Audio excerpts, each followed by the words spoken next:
Hello and welcome back to Shahrazad Recipe Magazine.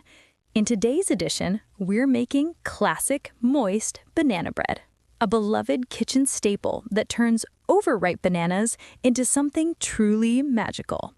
This recipe has been passed down through generations, filling homes with warmth and the irresistible aroma of fresh-baked comfort. Let's begin. First, let's gather our ingredients. You will need, for the bread, 3 very ripe bananas. The more brown spots, the better. 1/3 cup of melted butter. 3/4 cup of granulated sugar. 1 large egg beaten. 1 teaspoon of vanilla extract. 1 teaspoon of baking soda. Pinch of salt.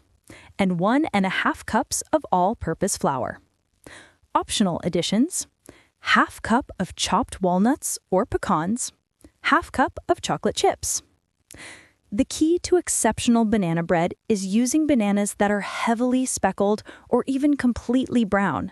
These overripe bananas are sweeter and create the moistest, most flavorful bread. If your bananas aren't ripe enough, you can speed up the process by baking them in their skins at 300 degrees for about 15 minutes. Now, let's start baking. Step 1. Prepare and mash. Preheat your oven to 350 degrees Fahrenheit. Grease a 9x5-inch loaf pan with butter or non-stick spray, making sure to coat the corners well. You can also line it with parchment paper for easy removal. In a large mixing bowl, peel your bananas and mash them thoroughly with a fork. Don't worry about making it completely smooth. Some small chunks add nice texture to the finished bread. You should have about 1½ cups of mashed banana. The bananas should mash easily if they're ripe enough. If you're struggling, they might need another day or two on the counter. Step 2. Combine the wet ingredients. To your mashed bananas, add the melted butter and stir everything together until well combined. The butter should be melted, but not hot. We don't want to cook the egg in the next step. Now add the sugar, beaten egg, and vanilla extract. Mix everything together with a wooden spoon or spatula until the mixture is smooth and well blended. The batter will look somewhat thin at this stage. That's perfectly normal. Take a moment to appreciate that wonderful banana aroma. This is the smell of comfort baking at its finest. Step 3. Incorporate the dry ingredients. Sprinkle the baking soda and salt over your banana mixture, then stir them in. You'll notice slight fizzing. That's the baking soda reacting with the acidic bananas. This reaction helps create a tender crumb. Now add the flour all at once. Here's an important tip. Gently fold the flour into the wet ingredients using a spatula, mixing just until you no longer see dry flour. Do not overmix. A few small lumps are fine. Overmixing develops the gluten in the flour and will result in dense, tough bread instead of tender, moist banana bread. Remember, mix just until combined, then stop. Step 4. Add your mix-ins. If you're using walnuts, pecans, or chocolate chips, now is the time to fold them in. Add them to your batter and give it just a few gentle folds to distribute them evenly. Again, avoid overmixing. These additions are completely optional, but they do add wonderful texture and flavor.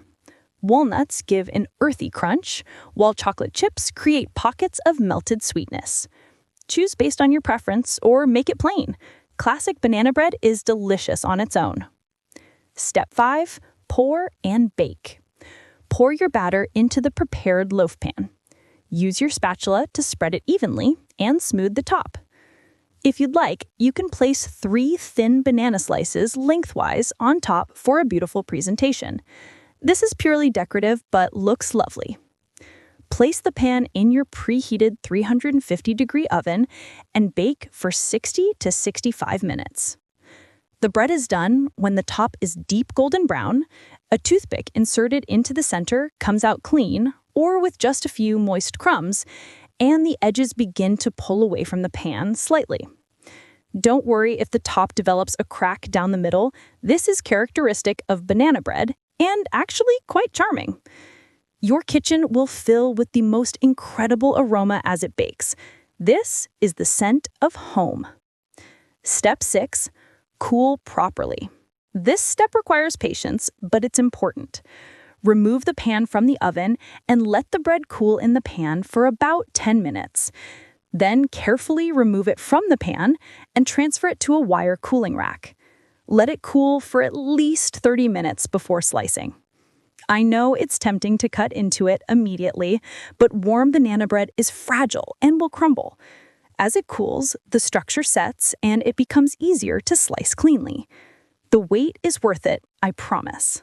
And there you have it, a perfect loaf of moist, tender banana bread with a beautifully golden crust and an incredibly soft interior.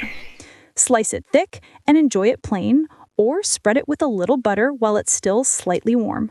It's perfect for breakfast with your morning coffee, as an afternoon snack, or even as a light dessert. Banana bread keeps well wrapped in plastic wrap at room temperature for up to 3 days, or you can refrigerate it for up to a week. It also freezes beautifully for up to 3 months. Simply wrap individual slices and thaw as needed. Many people say banana bread actually tastes better the next day, once the flavors have had time to develop. Thank you for joining me in today's edition of Shahrazad Recipe Magazine. If this recipe brought back warm memories or inspired you to bake, subscribe for more timeless classics delivered every week. Until next time, happy baking!